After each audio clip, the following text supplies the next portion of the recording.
셜록 홈즈, 주홍색 연구, 아서 코난 도일.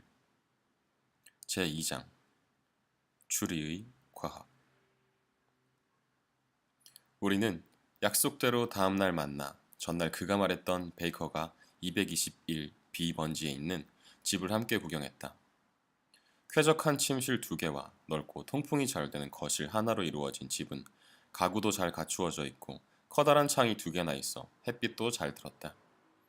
모든 면에서 마음에 쏙 드는 집인데다 집세도 둘이 나누니 적당해서 우리는 그 자리에서 계약을 하고 그날로 그 집에서 생활을 하기로 했다. 나는 당장 호텔로 가 소지품을 옮겼고 셜록 홈즈는 다음날 아침에 상자 몇 개와 여행 가방 여러 개를 들고 나타났다.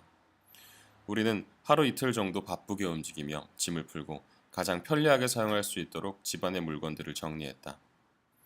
일을 마치고 나서는 점차 새로운 환경에 스스로 적응하며 안정적인 생활을 하기 시작했다. 홈즈는 분명 함께 살기에 어려운 사람이 아니었다. 나름대로 조용했으며 정상적인 습관을 갖고 있었다. 밤 10시 이후에는 깨어있는 법이 거의 없고 아침이면 늘 내가 일어나기 전에 식사를 마치고 어디론가 사라졌다. 온종일 화학실험실이나 해부실에서 시간을 보내기도 했고 가끔은 오랫동안 산책을 하기도 했는데 시내에서도 가장 지저분한 곳을 돌아다니는 것 같다. 일해야겠다는 기분이 들면 아무것도 그를 억누르지 못했지만 어떤 때는 그 반대로 며칠이고 거실 소파에 누워 아침부터 밤까지 말 한마디 꺼내지 않고 손발 하나 까딱하지 않았다.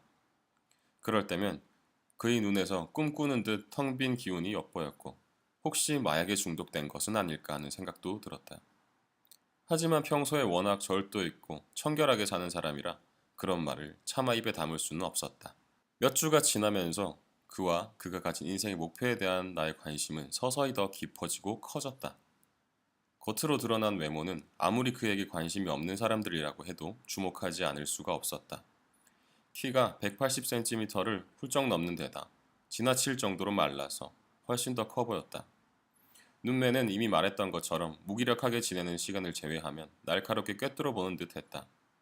홀쭉한 매부리 코까지 더하면 전체적으로 빈틈없고 결연한 인상을 풍겼다. 길고 모난 턱은 결단력이 넘치는 사람이라는 느낌을 주었다. 양손은 늘 잉크와 화학약품으로 얼룩져 있지만 가끔 부서지기 쉬운 실험기기들을 다루는 모습을 보면 손놀림이 대단히 섬세하기도 했다. 내가 홈즈에 관해 얼마나 자주 궁금해했고 또 그가 자신에 관해서라면 아무것도 털어놓지 않고 침묵을 지키는 것을 깨보려고 얼마나 노력했는지 털어놓는다면 독자들은 아마도 나를 참견이나 일삼는 구제하기 어려운 사람이라고 여길지도 모르겠다. 하지만 그렇게 단정을 하기 전에 내가 얼마나 목적 없이 살고 관심을 쏟을 대상이 없었는지를 기억해 주기 바란다. 건강이 좋지 않아서 예외적으로 날씨가 화창하지 않으면 쉽게 나다닐 수도 없고 날 찾아와 매일 반복되는 일상을 깨트려줄 친구도 없었다. 이런 상황에서 나는 동거인의 별것 아닌 미스터리를 열렬히 반기지 않을 수 없었고 그래서 비밀을 캐내려고 많은 시간을 들여 애썼다. 홈즈는 의학을 공부하는 학생이 아니었다. 내가 묻자 그는 스탠포드의 말이 옳다고 자신이 직접 확인해 주었다. 그렇다고 어떤 분야에서 학위를 받아 과학이나 다른 학문에서 더 깊은 지식을 쌓기 위한 발판으로 삼으려는 것 같지도 않았다. 그럼에도 특정 분야에 대한 연구열은 놀라웠으며 풍부하고 정밀한 지식은 대단히 높은 수준이어서 그의 말을 듣고서 깜짝 놀라는 경우가 많았다. 뭔가 확실한 목표를 가진 사람이 아니고서는 그렇게 열정적으로 연구하거나 한치도 틀림없는 지식을 얻고자 노력할 리가 없었다. 막연히 온갖 책을 읽는 사람이 그처럼 놀라울 정도로 정확한 지식을 습득하기란 쉽지 않았다. 그럴듯한 이유가 없다면 사람들은 쓸데없는 것들을 머리에 담아서 부담을 주려고 하지 않는 법이기 때문이다. 그는 박식했지만 무지한 분야도 놀라울 정도로 많았다. 현대문학이나 철학 그리고 정치에 대해서는 아는 게 거의 아무것도 없어 보였다. 내가 토머스 칼라일의 말을 인용하자 그는 더없이 천진난만한 표정으로 그가 누구이고 무슨 일을 한 사람인지 물었다. 그렇지만 내가 가장 놀란 순간은 그가 코페르니쿠스의 지동설과 태양계가 어떻게 이루어져 있는지 모른다는 사실을 우연히 알았을 때였다. 19세기를 사는 개화된 인간이 지구가 태양 주위를 돈다는 사실조차 알지 못한다니 도무지 받아들일 수가 없었다. 매우 놀라신 모양이군요. 홈즈는 깜짝 놀라는 내 표정을 보며 웃음을 지었다. 이제 모르던 걸 알았으니 잊으려고 최대한 노력해야겠습니다. 잊는다고요? 잘 들어보십시오. 그는 설명을 시작했다. 나는 인간의 뇌가 본래 텅 빈 조그만 다락방 같다고 생각합니다. 누구나 가구를 골라 그 안을 채워야 하는 겁니다. 눈에 띄는 온갖 잡동사니를 주워 담는 바보의 머리라면 쓸만한 정보는 밖으로 밀려나기 마련인데다 다행히 남은 정보가 있더라도 이리저리 다른 내용과 뒤섞여서 정작 필요할 때는 찾아낼 수가 없을 겁니다. 그래서 솜씨 좋은 장인들은 두뇌라는 다락방에 담는 것을 정하는데 매우 신중을 기합니다. 그런 사람들은 자신이 하는 일에 도움이 될 만한 것만 받아들이고 분류 또한 잘해서 가장 완벽한 상태로 정리해둡니다. 조그만 다락방의 벽들이 신축성이 있어 한없이 늘어날 거라는 건 오산입니다. 장인들의 방식대로 살다 보면 새로운 지식을 더할 때마다 예전에 알았던 뭔가를 잊어야만 하는 시기가 오게 마련입니다. 그러니 쓸데없는 사실이 유용한 지식을 밀어내지 않도록 하는 일은 다른 무엇보다 중요한 겁니다. 하지만 태양계란 말입니다. 나는 의견을 굽히지 않았다. 도대체 그게 나에게 무슨 소용이 있다는 겁니까?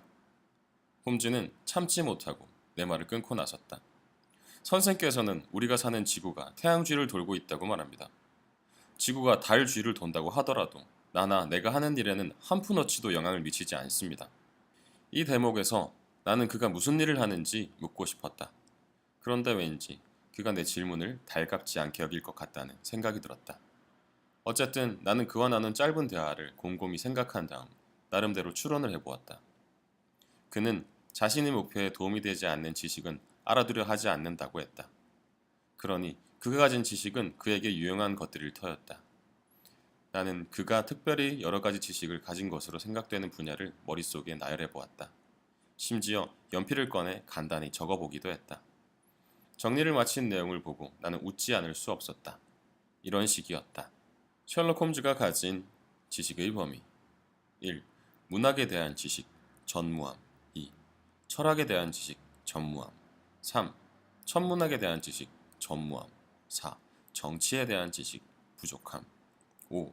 식물에 대한 지식, 경우에 따라 다름 벨라도나 아편, 그리고 독초에 대해서는 전반적으로 상식이 풍부함 실용적인 원의 상식은 전무함 6. 지질학에 대한 지식 실용적이지만 제한적임 한 번 보고도 흙을 서로 구별할 수 있음 산책에서 돌아와 바지에 튄 흙탕물을 보여주며 색과 성분만으로 런던의 어떤 구역에서 묻은 것인지 말해주었음 7. 화학에 대한 지식 조예가 깊음 8. 해부학에 대한 지식 정확하지만 체계가 없음 9. 끔찍한 사건을 다룬 문헌에 대한 지식 놀라운 수준 금세기에 벌어진 온갖 끔찍한 사건에 대해 속속들이 아는 듯 보임 10. 바이올린 연주는 수준급 11. 목검, 권투, 검술은 전문가 수준 12. 영국 법률에 관해서는 상당한 실제적 지식이 있음 12번까지 목록을 작성하던 나는 체념한 채 종이를 불 속에 던져버린 다음 혼자 중얼거리고 말했다. 이런 여러 가지 능력을 갖춘 사람이 추구하는 일이 뭔지 이런 잡다한 지식을 요구하는 직업이 뭔지 알아내느니 여기서 그만 포기하는 편이 낫겠군. 홈즈가 바이올린을 제법 잘 연주한다는 사실은 이미 앞에서 언급한 적이 있다. 상당한 실력이긴 했지만 다른 능력들과 마찬가지로 독특한 면이 있었다. 내가 청하자 맨델스 존의 무언가나 다른 유명한 곡들을 연주하는 것으로 볼 때 꽤 어려운 곡들도 연주할 줄 아는 게 분명했다.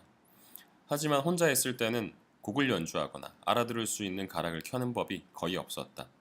저녁이면 그저 팔걸이가 달린 의자에 몸을 뒤로 기대고 앉아 눈을 감고 무릎에 올려놓은 바이올린을 아무렇게나 활로 긁어대곤 했다. 바이올린에서는 가끔 낭낭하고 구슬픈 화음이 울려 나오기도 했다. 어떤 때는 괴상하지만 쾌활한 음이 흘러나오기도 했다. 분명히 홈즈를 사로잡은 생각을 반영한 것 같은 소리였다. 하지만 음악이 생각을 하는데 도움을 주는 건지 아니면 종잡을 수 없는 일시적인 생각이 그저 소리로 흘러나오는 것일 뿐인지 알 도리가 없었다. 그는 그런 소리를 참고 들어준 내게 조금이나마 보상이라도 하는 것처럼 내가 좋아하는 곡들을 재빨리 연달아 연주하는 것으로 마무리하곤 했는데 그러지 않았더라면 나는 활을 돋우는 소음에 방귀를 들고 일어섰을지도 모르는 일이었다. 함께 살기 시작한 첫 주에는 우리를 찾아온 손님이 전혀 없었다. 나는 홈즈도 나와 마찬가지로 친구라고는 없는 사람이 아닐까 하고 생각하기 시작했다. 하지만 곧 그가 알고 지내는 사람이 많다는 사실을 알게 되었다. 그것도 사회에서 볼 수 있는 온갖 계층의 사람들이 그를 찾아왔다. 그 중에서도 키가 작고 검은 눈에 창백한 얼굴이 쥐를 닮은 레스트레이드라는 사내가 한 명 있었는데 홈즈는 그를 내게 소개시켜 주었다. 그는 일주일에 서너 번은 하숙집에 들렀다. 어느 날 아침에는 화려하게 차려입은 젊은 여자가 찾아와 30분도 넘게 머물다 돌아갔다. 같은 날 오후에는 유대인 행상꾼처럼 보이는 머리가 희끗희끗하고 초라한 행색을 한 손님이 잔뜩 흥분한 모습으로 찾아왔고 그가 떠나자마자 이번에는 되는 대로 걸쳐 입은 중년 여인이 나타났다. 또 어떤 날인가는 머리가 하얗게 센 신사가 홈즈와 한참 면담을 한 적도 있었다. 그리고 또 한 번은 기차역에서 짐꾼으로 일하는 사내가 무명 벨벳으로 된 제복을 입은 채 찾아오기도 했다. 이렇게 정체를 알 수 없는 사람들이 모습을 드러낼 때마다 셜록 홈즈는 거실을 사용했으면 좋겠다며 간청을 했고 나는 침실로 물러나곤 했다. 그는 늘 불편하게 미안하다며 사과했다. 거실을 사무실로 사용해야 합니다. 찾아오는 사람들이 모두 고객이거든요. 그때도 솔직하게 물어볼 기회가 있었지만 다른 사람으로 하여금 내게 비밀을 털어놓도록 하는 일이 왠지 조심스러운 생각이 들어 포기하고 말았다. 당시에는 홈즈가 터놓고 말하지 않는 데는 뭔가 그럴 수밖에 없는 이유가 있으리라고 생각했다. 그런데 얼마 지나지 않아 그가 자발적으로 이야기를 꺼내더니 내 오해를 풀어주었다. 그날은 3월 4일이었다. 날짜를 정확히 기억하는 이유는 그날 내가 다른 날보다 일찍 일어났더니 셜록 홈즈가 미처 식사를 마치지 못한 상태였기 때문이다. 하숙집 안주인은 늦게 일어나는 내 버릇에 익숙해진 터여서 내 식사가 보이지 않는 것은 물론이고 커피조차 준비되어 있지 않았다. 인간이란 말도 안 되는 일로 토라지곤 하는 법이다. 나는 종을 울려 식사할 준비가 되었다는 사실을 퉁명스럽게 알렸다. 그러고는 시간을 보내려고 탁자 위에 놓인 잡지 한 권을 집어들었는데 그러는 동안 홈즈는 아무 말 하지 않고 구운 빵만 우적거리며 먹고 있었다. 어떤 기사 제목에 연필로 표시되어 있는 걸 발견한 나는 자연스럽게 내용을 읽고 내려가기 시작했다. 제목은 거창하게도 생명책이라고 되어 있었는데 관찰력이 날카로운 사람이 주변 사물을 정밀하고 체계적인 방식으로 조사하면 얼마나 많은 걸 알아낼 수 있는지 설명하는 내용이었다. 나는 통찰력과 어리석음이 뒤섞인 범상치 않은 글을 읽고 놀라움을 금치 못했다. 그럴듯한 세심한 논리였지만 내가 보기엔 부자연스럽고 과장된 추론으로 보였기 때문이다. 글쓴이는 순간적인 표정이나 근육의 실룩거림 또는 눈길만으로도 상대방의 깊은 속마음을 알아차릴 수 있다고 주장했다. 그러니 관찰과 분석으로 단련된 사람을 속이는 일은 불가능하다는 것이다. 글쓴이는 유클리드의 명제만큼이나 확실하게 결론을 내렸다. 경험이 없어서 자신이 왜 그런 결론을 내리게 되었는지 알지 못하는 사람들은 놀라다 못해 자신을 마법사라고 여길지도 모른다고 했다. 글쓴이는 이렇게 썼다. 논리학자는 바다를 보거나 폭포 소리를 듣지 않고서도 물 한 방울만으로 그것이 대서양이나 나이아가라 폭포 어디 것인지 유추해낼 수 있다. 마찬가지로 세상 만사는 거대한 하나의 사슬로 이루어져 있기 때문에 고리 하나만 보더라도 언제든 전체적인 특성을 알아낼 수 있다. 다른 학문과 마찬가지로 추리와 분석의 과학 역시 오랫동안 끈기 있게 연구해야만 익힐 수 있으며 제 아무리 평생을 노력한다고 해도 완벽한 경지에 이를 수는 없다. 더할 나위 없이 어려운 도덕책, 정신적 측면에서의 접근 이전에 우선 훨씬 기초적인 과제를 터득하는 편이 좋을 것이다. 다른 사람을 만나 한번 훑어보고 상대방의 이력을 알아내거나 그가 어떤 직업에 종사하는지 알아보는 것이다. 그런 훈련은 유치해 보일 수도 있지만 관찰력을 연마할 수 있게 하며 관찰자로 하여금 어디에서 무엇을 찾아야 하는지를 가르쳐준다. 상대방의 손톱, 코트 소매, 신발, 바지의 무릎 주위, 엄지와 검지의 굳은 정도, 표정, 그리고 셔츠의 소매뿌리 등을 살펴보면 어떤 일을 하는 사람인지는 뻔히 드러난다. 실력이 좋은 관찰자가 그런 것들을 종합적으로 보고도 뭔가 알아내지 못하는 상황이란 상상조차 할 수 없다. 그야말로 입에 담지 못할 헛소리로군. 살다 살다 이런 쓰레기 같은 글은 처음 읽어봅니다. 나는 잡지를 큰 소리 나게 탁자에 내려놓으며 말했다. 뭔데 그러십니까? 셜록 홈즈가 물었다. 아, 이 글 말입니다. 나는 아침이 차려진 식탁에 자리를 잡고 앉아 작은 숟가락으로 글을 가리키며 말했다. 제목에 표시해둔 걸 보니 읽으셨겠죠? 재치 넘치는 글이라는 건 부정하지 않습니다. 하지만 짜증이 나는군요. 이건 분명히 혼자 서재에 처박힌 채 안락 의자에 앉아 빈둥거리는 사람이 온갖 궤변을 동원해 만들어낸 이론이 분명합니다. 실용적이지 못해요. 글을 쓴 친구가 지하철 3등 칸에 처박혀 함께 열차를 탄 사람들이 직업을 알아내는 장면을 보고 싶군요. 나라면 알아맞히지 못한다는데 1000배를 걸겠습니다. 돈을 잃으실 겁니다. 그리고 그 글은 내가 쓴 겁니다. 홈즈는 차분하게 말했다. 당신이 썼다고요? 그렇습니다. 나는 관찰과 추리에 소질이 있습니다. 황당무계하게 들릴지 몰라도 그래서 설명한 이론은 대단히 실용적입니다. 얼마나 실용적인지 나는 그 이론으로 먹고 살 정도입니다. 어떻게 말입니까? 나는 나도 모르게 물었다. 나는 나만의 직업을 갖고 있습니다. 아마 세계에서 이 직업을 가진 사람은 나 하나뿐일 겁니다. 조언을 해주는 형사라고 할 수 있습니다. 여기 런던에는 경찰에서 일하는 정식 형사들도 많고 사설 탐정도 많습니다. 그런 사람들이 어찌할 바를 모를 때 나한테 옵니다. 그러면 나는 그들이 제대로 된 단서를 잡을 수 있게 해주는 거죠.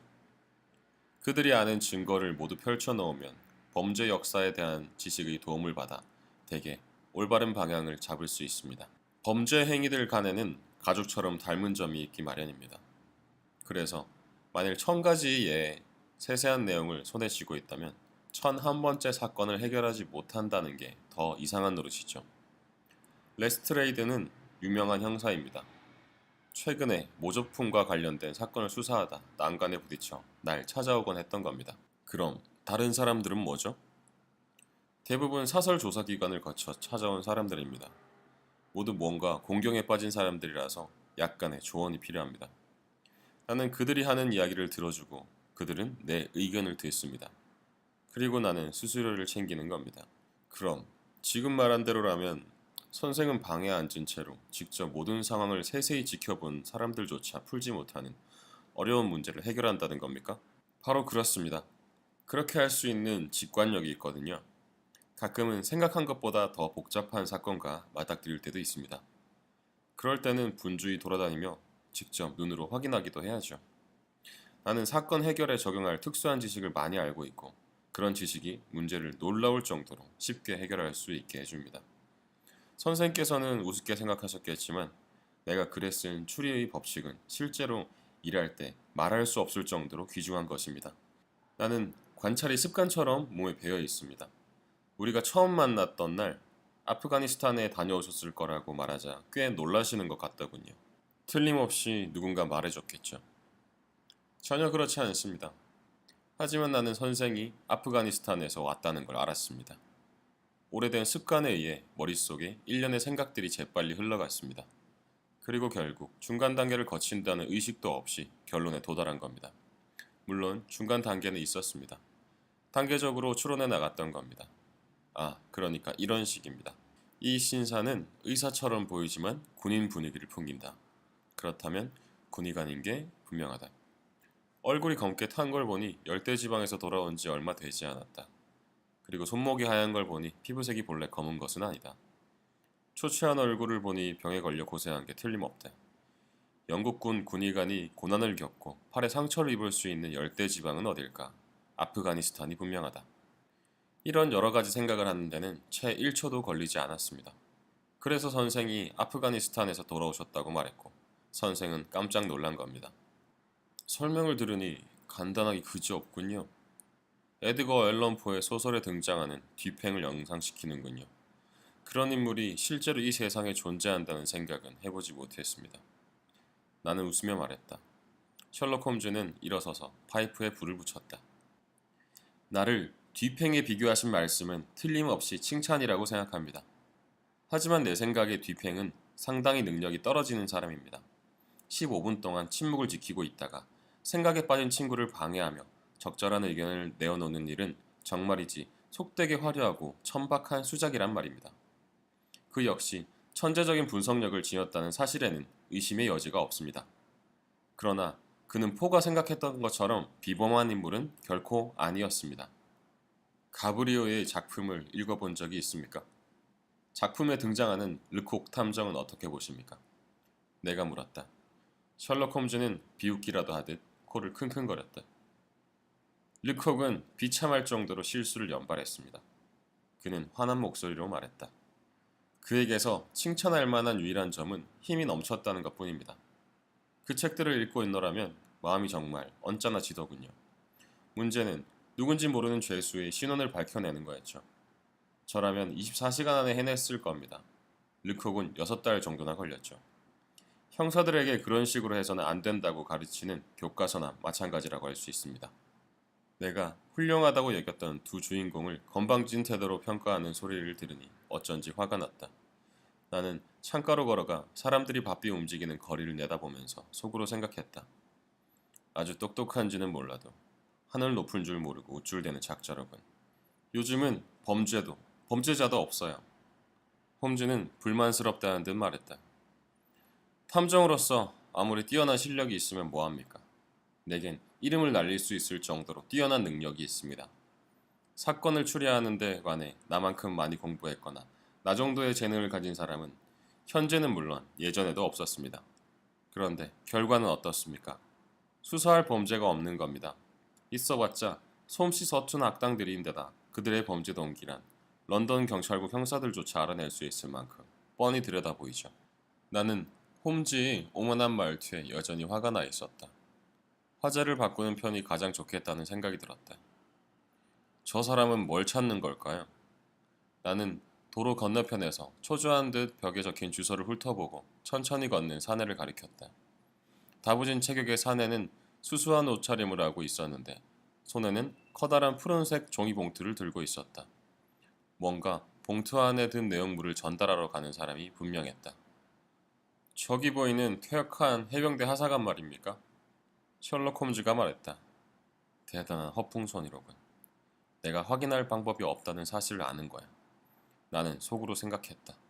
이런 생각이 채 사라지기도 전에 우리가 지켜보던 사내가 우리 하숙집 대문에 적힌 주소를 보더니 재빨리 도로를 건넜다. 문을 두드리는 소리가 크게 나고 아래층에서 굵은 목소리가 들리더니 묵직한 발소리가 계단을 타고 올라왔다. 셜록 홈즈 선생께 온 전갈입니다. 사내는 안으로 들어서더니 홈즈에게 봉투를 내밀며 말했다.